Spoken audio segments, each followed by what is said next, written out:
یاجوج ماجوج کے بارے میں یہ بھی ہم سنتے ہیں کہ جو حضرت ذوالقرنین ہیں انہوں نے کسی دوسری دنیا میں ایک دیوار کے پیچھے قید کیا ہوا ہے، اور اس دیوار کے بارے میں ہم بہت ساری باتیں سنتے ہیں کہ جس دن وہ کوئی ایک ورڈ کہہ دیں گے اس دن وہ دیوار گر جائے گی.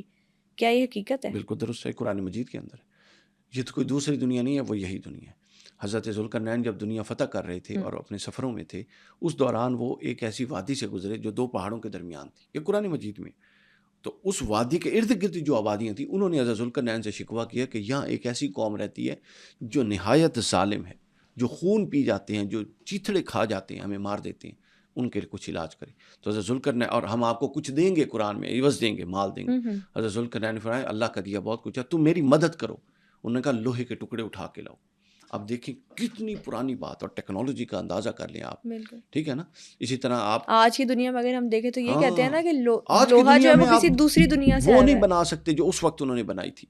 تو ابھی قوم نوح کی جو تباہی کے آثار ملے تھے، اس کے اندر وہ کہتے ہیں ڈی وی ڈیز اور ترکی یہ سے والی جو چیزیں ملی تھی. دریافت ہوئی. حضرت ذوالقرنین نے کہا لوہے کے بڑے بڑے ٹکڑے اٹھا کے لاؤ. وہ لائے، انہوں نے وہ جوڑ دیے، اس پوری قوم کو اس وادی کے اندر بند کر دیا اور دیوار بنا دی. پھر انہوں نے کہا مجھے پگھلا ہوا سیسا لا کے دو.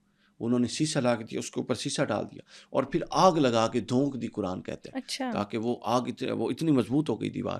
اب وہ اس کے اندر ہے، وہ حدیث کے اندر ہے، وہ روزانہ اس دیوار کو کھرچتے ہیں، ختم کرنے کی، باہر نکلنے کی کوشش کرتے ہیں. اور جب وہ دیوار پیاز کا جو چھلکا ہوتا ہے نا، اتنی رہ جاتی ہے کہ وہ باہر دیکھ سکتے ہوتے ہیں، تو وہ تھک جاتے ہیں. ان کا سربراہ کہتا ہے کہ آ جاؤ کل پھر سے اس کو دوبارہ کام کریں گے. تو وہ جب واپس جاتے ہیں تو وہ دیوار پھر اتنی موٹی ہو جاتی ہے. تو حدیث پاک میں ہے کہ ایک دن ایسا ہوگا کہ وہ جب اس کو بنا کے واپس جانے لگیں گے تو وہ کہیں گے واپس آ جاؤ، انشاءاللہ کل ہم اس کو توڑ دیں گے. تو جب وہ انشاءاللہ کہیں گے تو انشاءاللہ کی برکت سے کیا ہوگا، وہ دیوار دوبارہ واپس نہیں بنے گی، اتنی چھلکے کے برابر رہے گی. اگلے دن آئیں گے اور بس اس پر پہلا وار کریں گے تو دیوار ٹوٹ جائے گی. پھر وہ حدیث پاک میں وہ اترائی ہر بلندی سے یوں اتر رہے ہوں گے، اور کہتا ہے اتنے ہوں گے کہ زمین پہ پاؤں رکھنے کی جگہ نہیں ہوگی. ہالی ووڈ کی بہت ساری موویز اس کانسیپٹ پہ بنی ہیں. آپ دیکھیں اس طرح کی عجیب و غریب مخلوقات نا پہاڑوں سے یوں دوڑ کے آ رہی ہیں. ٹھیک ہے نا. انہوں نے اس کو سکیچ کیا ہوا ہے. تو وہ دوڑ کے یوں آئیں گے، اتنے ظالم ہوں گے یہ کہ ان کے رستے میں ایک سمندر آئے گا.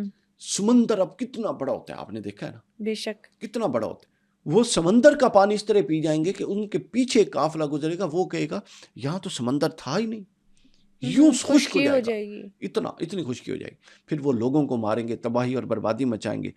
حتیٰ کہ حضرت امام مہدی فوت ہو چکے ہیں. یاجوج ماجوج کے ٹائم امام مہدی نہیں ہے، یہ بات ذہن میں رکھ لیں.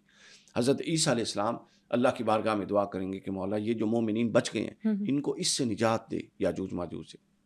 اللہ تعالیٰ حضرت عیسیٰ علیہ السلام کو فرمائے گا کہ تم ان سب مومنین کو لے کے طور پر آ جاؤ. اچھا یہاں پر طور کا تذکرہ جو آپ نے سوال بھی شروع میں کیا، طور پر آ جاؤ. تو طور پر آ جائیں گے. اس کے بعد اللہ تعالیٰ سے پھر حضرت عیسیٰ دعا کریں گے. اللہ تعالیٰ 3 بیماریاں 3 طریقوں سے یاجوج ماجوج کو مارے گا. یہ ذہن میں رکھ لیں. ہمارے لوگ کہتے ہیں یاجوج ماجوج سے کوئی انسان جنگ کریں گے، نہیں، اللہ کی مدد سے، اللہ کی عذاب سے یہ مریں گے، ورنہ ان کو مارنے کی کسی میں قوت نہیں ہوگی. حتیٰ کہ مومن سارے کوئی طور پہ اکٹھے ہو چکے ہوں گے. تو پہلی روایت یہ ہے کہ ایک ان کی گردن میں اللہ تعالیٰ کیڑا پیدا کر دے گا. وہ اتنی تکلیف دے ہوگا کہ وہ کیڑا ان کو کھا جائے گا اور وہ کیڑے کی تکلیف سے مر جائیں گے. دوسری روایت یہ ہے کہ اونٹ کی گردن کی طرح کا پرندہ ہوگا جو ہوگا پروں والا، لیکن اس کی گردن اونٹ کی طرح یوں لمبی ہوگی. اچھا وہ ان کو ہلاک کر دیں گے. اور تیسرا یہ ہے کہ یہ کہیں سے کھائیں گے اور اس میں طاعون آ جائے گا، تو یہ پوری قوم یاجوج ماجوج کی طاعون سے مر جائے گی. اچھا جب یہ مرے گی اتنی زمین خون سے بھر جائے گی اور اتنی بدبو ہوگی کہ حضرت عیسیٰ علیہ السلام کوئی طور سے نیچے ایک پاؤں رکھیں گے تو وہ پاؤں واپس اٹھا لیں گے اس بدبو سے. اللہ سے کہیں گے باری تعالیٰ یہاں تو نہیں جایا جاتا. پھر دعا کریں گے تو اللہ تعالیٰ ایک بارش برسائے گا اور وہ اتنی زیادہ ہوگی کہ وہ یاجوج ماجوج کا سارا خون اور سارا گند جو ہے اس کو اٹھا کے لے جائے گی. یہاں ایک مزیدار بات بتاؤں، احرام مصر اور یہ والی چیزیں ہم دیکھتے ہیں. حدیث پاک میں ہے کہ یاجوج ماجوج کے جو تیر اور کمان تھے وہ اتنی کثرت سے ہوں گے کہ جب وہ ہلاک ہو جائیں گے اور بارش ان کے خون کو بہا کے لے جائے گی، 7 سال اس کے بعد اہل زمین ایندھن کے طور پہ وہ لکڑی کے تیر اور کمان استعمال کریں گے جو یاجوج ماجوج لائے تھے. اوکے 7 سال ان کی تک. تعداد بھی تو آپ بتا رہے ہیں کہ کتنی زیادہ ہوگی. اتنی زیادہ پوری دنیا پہ پھیلے ہوئے ہوں گے. تو پوری دنیا 7 سال بطور ایندھن ان کو استعمال کرے گی. پھر اس کے بعد کیا ہوتا ہے، یاجوج ماجوج کا چیپٹر ختم ہوتا ہے یہاں سے پھر کیا ہوتا ہے، مدینہ کے جو مومنین تھے وہ سب نکل کے پہلے امام مہدی کے پیچھے آ چکے ہوں گے. ٹھیک ہو گیا. مدینہ ویران ہوگا. میں نے کہا تھا نا کیوں ہوگا. ایسا نہیں ہوگا کہ سب بے ایمان ہو جائیں گے، بلکہ ایسا ہوگا کہ اہل ایمان تو امام مہدی کے پیچھے نکل چکے، کئی جانیں دے چکے، کئی ہجرت کر چکے، اور مدینہ تو خالی ہو گیا، بالکل ٹھیک. تو پیچھے چکے ویران ہو گیا. جب یہ آئیں گے نا پھر مدینہ آباد کیسے ہوگا؟ اب مدینہ آباد نہیں نہ ہوگا، اب تو قیامت آنی ہے، اب اس آبادی نہیں ہے دوبارہ. تو مدینہ پاک کے اندر سے حضور کا قبر انور گنبد خضرا، حدیث ہے حضور نے میرا ممبر اور میری قبر کے درمیان روضۃ من ریاض الجنہ، ریاض جنہ جہاں ہم جاتے بھی ہیں، ایسے تو وہ جنت میں اٹھا لیا جائے گا. اب پھر زمین پر روضہ اقدس نہیں رہے گا، پھر کعبۃ اللہ کو آگ لگا دی جائے گی، اور یہ وہ سال ہوگا جو حج بند کر دیا جائے گا آفیشیلی. اور یہ کعبۃ اللہ کو آگ لگتی، جو لشکر گنبد آگ خضرا لگائے کو گا، آسمان پہ اٹھتا، سب لوگ دیکھیں گے، سب لوگ دیکھیں گے، لوگ موجود ہوں گے. قیامت تو برپا نہیں ہوئی، ابھی تک سور نہیں پھونکا گیا، ابھی یہ زمین ہے، سب کچھ آپ دیکھ رہے ہیں. اسی طرح کے معاملات. اور آپ دیکھیں ٹیکنالوجی کتنی ایڈوانس ہو جائے گی. مثلا امام مہدی کب آئیں گے، میں آپ کو اشارہ دوں. ایک حدیث میں ہے کہ 1000ویں سال کے 2 صدیاں گزرنے کے اختتام پر، مثلا کیسے ابھی ہم کس سال پہ ہیں ہجری میں، دیکھیں 1445-46 میں 47 میں ایسے ہی، تو گویا 1000 سال گزر چکے ہیں اور اوپر 4 صدیاں گزر چکی ہیں. تو لہٰذا ابھی امام مہدی کو 600 سال ہیں، کم از کم 800 سال ہیں. چونکہ جب یہ 1000 ابھی 14 ہے نا، تو جب 2000 آئے گا، پھر اس کے بعد 2200 صدیاں اور گزریں گی، تو اس کے اختتام پر امام مہدی آئیں گے. اگر اس کے اختتام پر بھی نہیں آتے تو پھر 1000 سال اور گزرے گا، پھر 3000 ہوگا اور 2 ہوگا 3200، یعنی 3200 ہجری. پھر 3200 کے اینڈ پر امام مہدی آئیں گے، نہیں آئیں گے تو پھر اور 1000 سال گزرے گا. اور دجال کے بارے میں بھی جیسے کہ آپ یہ بتا رہے ہیں، امام مہدی اور دجال کے درمیان تو آپ سمجھ لیں 7 ماہ کا وقفہ ہوگا صرف. امام مہدی جب آئیں گے اور اعلان کر دیں گے مہدی ہونے کا، اس کے بعد 7 ماہ کا وقفہ. لیکن جو دجال 40 دن گزارے گا اس دنیا میں، ان 40 دنوں کا بھی سیکوینس بڑا الگ ہے کہ 37 دن ایک جیسے ہو گئے اور باقی سالوں کے برابر ہوں گے. جی ہاں بالکل، چونکہ اب یہاں پہ ٹائم سپیس کا کانسیپٹ آتا جا رہا ہے. آگے جب قیامت پہ آئیں گے نا، وہاں بھی ٹائم سپیس کا کانسیپٹ یہ ہے کہ آپ دیکھیں اب دجال ایسے کام. آپ دیکھیں نا، آپ ایک پودا لگاتے ہیں، اس کو گرو ہونے میں ایک ٹائم لگتا ہے کہ نہیں لگتا؟ بالکل. دجال ایک لمحے میں ایک پودے کو درخت بنا دے گا اور اس پر پھل لگا دے گا. تو آپ دیکھیں وہ ٹائم سپیس اس کے لیے بطور فتنہ ہے، حالانکہ وہ ولی نہیں ہے، فتنہ ہے، وہ آزمائش ہے. تو اللہ نے اس کو اتنی قوت دی کہ اس کو ٹائم سپیس سے بیونڈ دا ٹائم سپیس کر دیا. اچھا، ایک سوال سر اور بھی آتا ہے کہ جب سے آرٹیفیشل انٹیلیجنس آئی ہے، لوگ کہہ رہے ہیں کہ وہ بھی جیسے دھوکہ دیتی ہے کسی کا بھی روپ لے کے، تو اس کا بھی دجال سے تعلق ہے؟ دجال روپ تو پھر بدلے گا نا جی.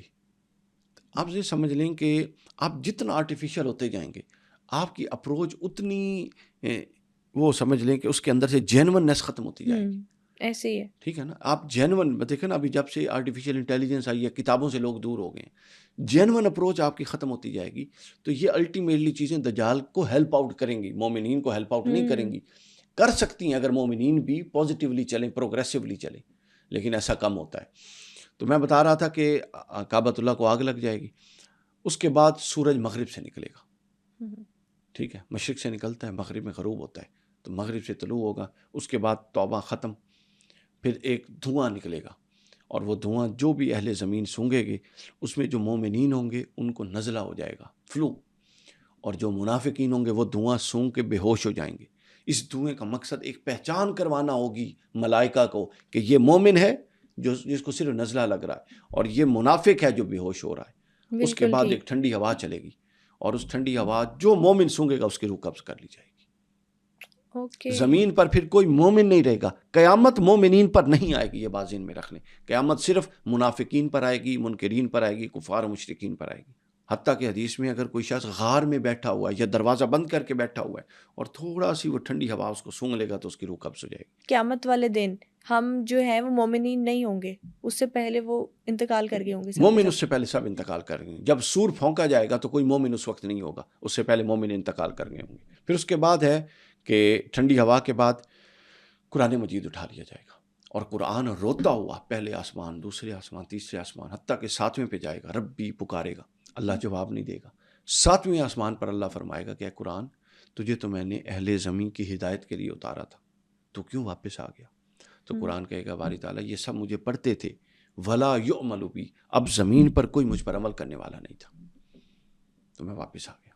تو جب قرآن پر عمل ختم ہو جائے گا تو یہ قیامت کی علامات میں سے، اور اس کے یہ آخری علامت ہوگی بڑی قرآن والی. اس کے بعد ایک آگ جو نمودار ہوگی یمن سے، سمجھے، وہ ایٹامک وار کی صورت میں ہو سکتی ہے، ٹھیک ہے نا، کوئی بہت بڑی ایٹامک وار بھی ہو سکتی ہے، جس سے دنیا کا اس وقت بھی دنیا کے بہت سارے ممالک کے پاس ایسے ایٹمی ہتھیار موجود ہیں جو اس دنیا کو کئی دفعہ تباہ کر سکتے. ابھی ٹرمپ کا بیان کچھ دن پہلے میں نے پڑھا تو وہ کہتا ہے کہ ہم 24 گھنٹے سے کم دورانیے میں 10 دفعہ اس دنیا کو تباہ کرنے کی اہلیت رکھتے ہیں.